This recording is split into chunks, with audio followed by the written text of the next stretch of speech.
Η φυσική κατάσταση είναι ο τρίτος πυλώνας της αυτοάμυνας. Κατηγοριοποιείται σε 10 επιστημονικά αναγνωρισμένα επιμέρους στοιχεία. Αυτά είναι τα εξής: δύναμη, ισχύς, ταχύτητα, σθένος, καρδιοαναπνευστική αντοχή, ευληγησία, ευκινησία, ακρίβεια, ισορροπία και συντονισμός. Η δύναμη είναι ο ακρογωνιαίος λίθος της αθλητικής υπόστασης. Οι περισσότερες, αν όχι όλες, από τις κατηγορίες της φυσικής κατάστασης επηρεάζονται άμεσα από το πόσο δυνατός είναι ο αθλητής. Η δύναμη λοιπόν είναι η ικανότητα των μειών να υπερνικούν μία αντίσταση. Στην αυτοάμυνα η δύναμη είναι ιδιαίτερα χρήσιμη σε καταστάσεις όπως για παράδειγμα όταν παλεύει κανείς με τον αντίπαλο, όπου δύο δυνάμεις συγκρούονται η μία κόντρα στην άλλη και πρέπει να υπερνικήσουμε τη δύναμη του αντιπάλου. Η ισχύς, που είναι το δεύτερο στοιχείο, είναι η ικανότητα των μειών να ασκούν τη μέγιστη δύναμη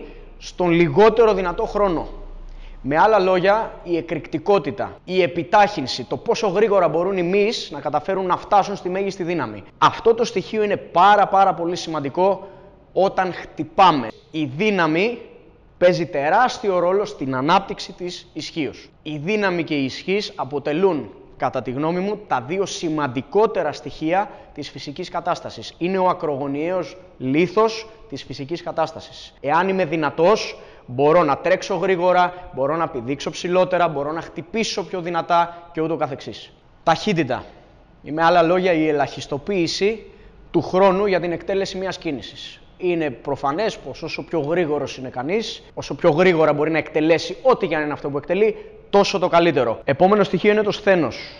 Με άλλα λόγια, η ικανότητα του σώματος να συλλέγει, να επεξεργάζεται και να χρησιμοποιεί την ενέργεια. Το σώμα έχει 3 τρόπους για να παράγει ενέργεια, 3 ενεργειακά συστήματα όπως ονομάζονται. Τα 2 πρώτα αφορούν σε δραστηριότητες υψηλής και πολύ υψηλής έντασης, οι οποίες όμως διαρκούν λίγο χρόνο, και το τελευταίο ενεργειακό σύστημα αφορά σε δραστηριότητες που διαρκούν πολύ περισσότερο χρόνο και προφανώς είναι πιο μέτριας έντασης. Όσο πιο καλά διαχειρίζεται την ενέργεια το σώμα μας, τόσο πιο αποδοτικό θα είναι στις κινήσεις του, άρα θα αντέχει και καλύτερα στην κόπωση. Η καρδιοαναπνευστική αντοχή, που είναι το επόμενο στοιχείο, έχει να κάνει με το τρίτο ενεργειακό σύστημα που υποστηρίζει δραστηριότητες μεγαλύτερης διάρκειας αλλά πιο μέτριας έντασης. Το οξυγόνο συμμετέχει στην χημική αντίδραση που κάνει ο οργανισμός για να παράξει την ενέργεια. Με άλλα λόγια, είναι η ικανότητα συλλογής, επεξεργασίας και χρήσης του οξυγόνου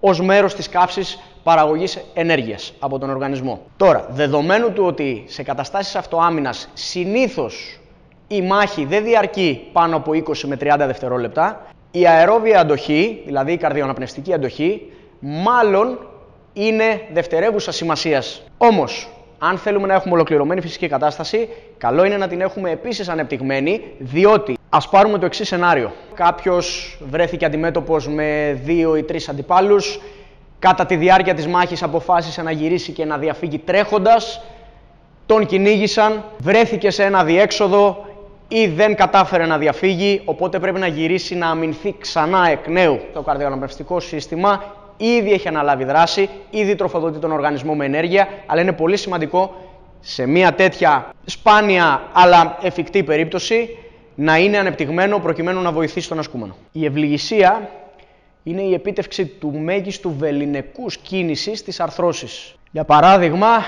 αν έχω ευλίγιστα πόδια, ισχύα, θα μπορώ να λακτήσω πιο ψηλά. Γενικά στην αυτοάμυνα δεν συστήνονται τα ψηλά λακτίσματα και δεν είναι πάντα εφικτά, διότι σε ρεαλιστικές καταστάσεις οι περιορισμοί μπορεί να είναι πολλοί. Αφενός τα ψηλά λακτίσματα είναι πιο αργά από τα χαμηλά λακτίσματα, αφετέρου μπορεί να φοράει κανείς στενό ρουχισμό και να μην μπορεί να το εκτελέσει. Γενικότερα η ευληγησία ως κομμάτι της φυσικής κατάστασης είναι αρκετά σημαντική στην υγεία των αρθρώσεων και του σώματος.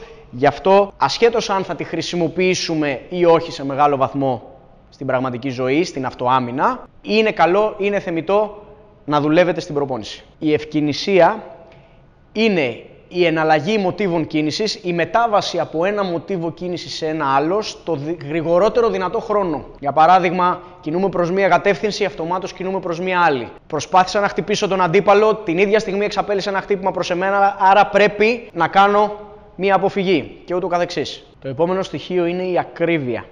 Η ακρίβεια είναι ο έλεγχος της ταχύτητας, της έντασης και της κατεύθυνσης μίας κίνησης. Όσο μεγαλύτερη ακρίβεια έχω, για παράδειγμα, στα χτυπήματά μου, τόσο πιο ικανός θα είμαι να πετύχω ένα στόχο ο οποίος κινείται, ο οποίος αντιστέκεται. Η ισορροπία είναι ο έλεγχος του κέντρου βάρους του σώματος σε σχέση με τη βάση στήριξής του. Στη μάχη προσφέρει κάτι πολύ σημαντικό, εάν είναι ανεπτυγμένη, την ικανότητα να μην πέφτουμε εύκολα στο έδαφος. Ένας μαχητής με φτωχή ισορροπία είναι πιο πιθανό να βρεθεί στο έδαφος, μια θέση που είναι πάρα πολύ κακή σε κατάσταση αυτοάμυνας. Το τελευταίο στοιχείο της φυσικής κατάστασης είναι ο συντονισμός.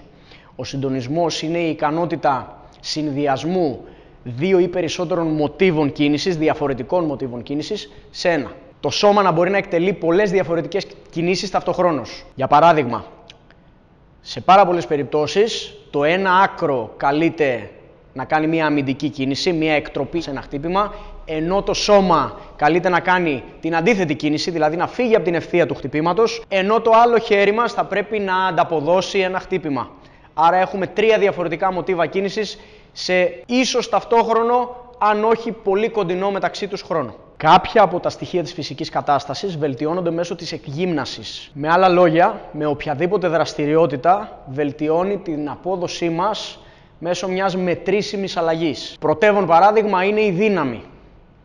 Εάν κανείς σε μια συγκεκριμένη άσκηση σήκωνε χ κιλά και μετά από ένα μήνα μπορεί και σηκώνει χ συν κάτι κιλά, τότε αυτομάτως μετρήσαμε ότι αυτή η ικανότητά του, η ικανότητα της δύναμης, αυξήθηκε. Κάποια άλλα στοιχεία της φυσικής κατάστασης ενισχύονται μέσω της εξάσκησης, μέσω της συνεχούς επανάληψης, η οποία επιφέρει αλλαγές στο νευρικό σύστημα. Ένα τέτοιο παράδειγμα είναι ο συντονισμός. Εάν η μυς του σώματός μας είναι το εργοστάσιο, τότε το νευρικό σύστημα είναι ο διευθυντής. Είναι αυτό που ορίζει πώς θα κινηθούν, πώς θα συνεργαστούν μεταξύ τους οι μυς. Στο συντονισμό λοιπόν που προσπαθούμε να συνδυάσουμε πολλά μοτίβα κίνησης σε ένα, το νευρικό σύστημα είναι αυτό που θα ορίσει πόσο καλά θα συνεργαστούν μεταξύ τους οι μυς για να συνδυάσουν αυτά τα μοτίβα κίνησης. Τέλος, δύο από όλα τα στοιχεία, συγκεκριμένα η ισχύς και η ταχύτητα, ενισχύονται και από την ακγύμναση και από την εξάσκηση εξίσου. Ο τρόπος με τον οποίο προσεγγίζει κανείς τη φυσική κατάσταση είναι αρκετά προσωπικός και έχει να κάνει με πολλά πράγματα, όπως την προσωπικότητά του, τον τρόπο ζωής του, το τι του αρέσει στην προπόνηση και ούτω καθεξής. Γενικότερα όμως, εάν μιλήσουμε από άποψη αυτοάμυνας, που είναι και ο σκοπός αυτού του βίντεο, θα είναι καλό στην προπόνησή μας να περιλαμβάνουμε λειτουργικές πολυαρθρικές ασκήσεις, οι οποίες χρησιμοποιούν όλο το σώμα ταυτοχρόνως, όπως ακριβώς θα γίνει και στην πραγματική ζωή. Σε μία μάχη ή σε μία κατάσταση που προσπαθώ να διαφύγω από ένα κίνδυνο, για παράδειγμα να τρέξω, να σκαρφαλώσω και ούτω καθεξής, όλες αυτές είναι κινήσεις τις οποίες λειτουργεί όλο το σώμα. Επομένως, είναι καλό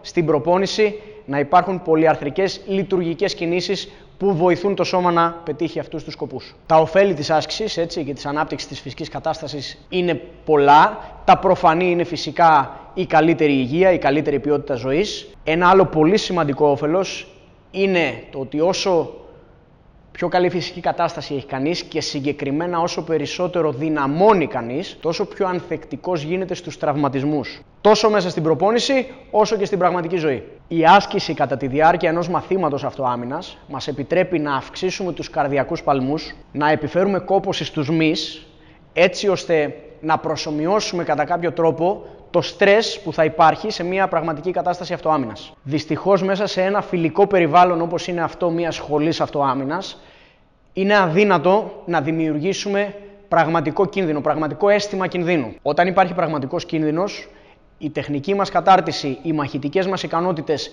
οι ικανότητες μας γενικότερα φθήνουν. Γι' αυτό το στρες που επιφέρει η άσκηση, η άθληση, είναι πολύ σημαντικό ώστε να προσομοιώσουμε και να φτάσουμε όσο είναι εφικτό την πραγματικότητα. Συνοψίζοντας, τα 10 στοιχεία της φυσικής κατάστασης είναι η δύναμη, η ισχύς, η ταχύτητα, το σθένος, η καρδιοαναπνευστική αντοχή, η ευληγησία, η ευκινησία, η ακρίβεια, η ισορροπία και ο συντονισμός. Από τη σκοπιά της αυτοάμυνας, κάποια είναι σημαντικότερα, κάποια λιγότερο σημαντικά.